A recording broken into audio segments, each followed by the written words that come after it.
বয়ানের লড়াইতে পরাজিত হলো ইন্ডিয়ান মিডিয়া। আমার দেশ কি করে দেওয়া হলো? বন্ধ করে দেওয়া হলো।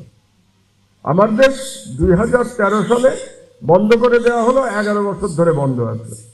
তাহলে অল্টারনেটিভ মিডিয়ার যোগ্যতার কোনো প্রবলেম নাই, কারণ যে মুহূর্তে আমার দেশ বন্ধ করে দেওয়া হয়েছিল সেই মুহূর্তে সার্কুলেশনে আমার দেশ 1 নম্বর ছিল, প্রথম আলো 2 নম্বরে নেমে গেছিল। সেই সময় আমার দেশ বন্ধ করে দেওয়া হয়েছিল। একটা কারণ ছিল, অবশ্যই শেখ হাসিনা বন্ধ করতে চেয়েছিলেন আমার দেশ পত্রিকা, কারণ শেখ হাসিনা মনে করেছিলেন আমার দেশ তার সম্পর্কে, তার পরিবার সম্পর্কে এবং আওয়ামী লীগ সম্পর্কে যত দুর্নীতির কাহিনী আছে সেগুলো প্রকাশ করতে আমার দেশ। সেই জন্য শেখ হাসিনা ধারণা করেছিলেন আমার দেশ was a threat for the Biden fascist regime.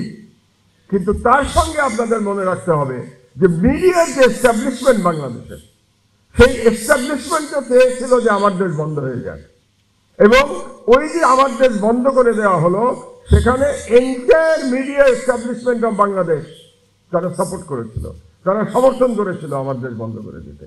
কারণ তারা চায় নাই যে প্রো ইন্ডিয়ান মিডিয়ার বাইরে বাংলাদেশে কোনো মিডিয়া নিজের পায়ে দাঁড়াক, এটা তারা চায় নাই।